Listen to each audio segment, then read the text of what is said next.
First Chronicles chapter 28. David summoned all the officials of Israel to assemble at Jerusalem. The officers of the tribes, the commanders of the divisions in the service of the king, the commanders of thousands and commanders of hundreds, and the officials in charge of all the property and livestock belonging to the king and his sons, together with the palace officials, the warriors and all the brave fighting men. King David rose to his feet and said, "Listen to me, my fellow Israelites, my people. I had it in my heart to build a house as a place to rest for the ark of the covenant of the Lord, for the footstool of our God, and I made plans to build it.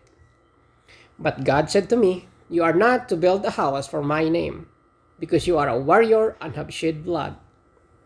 Yet the Lord, the God of Israel, chose me from my whole family to be king over Israel forever.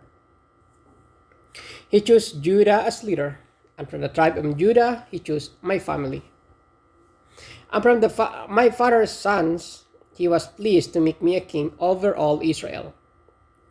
Of all my sons, and the Lord has given me many, he has chosen my son Solomon to sit on the throne of the kingdom of the Lord over Israel. He said to me, 'Solomon your son is the one who built my house and my courts. For I have chosen him to be my son, and I will be his father. I will establish his kingdom forever if he is unswervingly in carrying out my commands and laws, as is being done at this time. So now I charge you in the sight of all Israel and of the assembly of the Lord, and in the hearing of our God, be careful to follow all the commands of the Lord your God, that you may possess this good land and pass it on as an inheritance to your descendants forever. And you, my son Solomon, acknowledge the God of your father, and serve him with wholehearted devotion and with a willing mind, for the Lord searches every heart and understands every desire and every thought. If you seek him, he will found by you. But if you forsake him, he will reject you forever. Consider now, the Lord has chosen you to build the house as the sanctuary. Be strong and do the work." Then David gave his son Solomon the plans for the portico of the temple, its buildings, its storerooms, its upper parts, its inner rooms, and the place of anointment.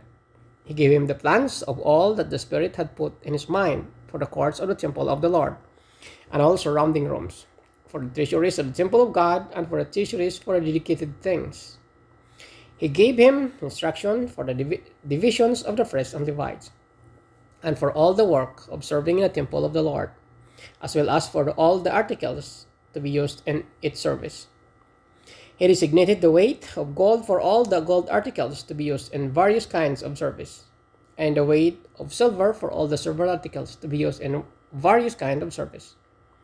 The weight of gold for the gold lampstands and their lamps, with a weight for its lampstand and its lamps, and the weight of silver for its silver lampstand and its lamps, according to the use of its lampstand. The weight of gold for its table for consecrated bread, the weight of silver for the silver tables, the weight of pure gold for the forks, sprinkling bowls, and pitchers, the weight of gold for its gold dish, the weight of silver for its silver dish, and the weight of the refined gold for the altar of incense.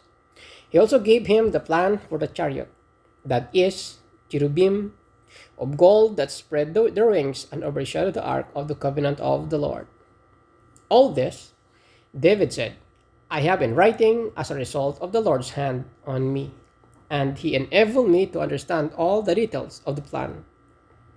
David also said to Solomon, his son, "Be strong and courageous, and do the work. Do not be afraid or discouraged, for the Lord God, my God, is with you. He will not fail you or forsake you until all the work for the service of the temple of the Lord is finished.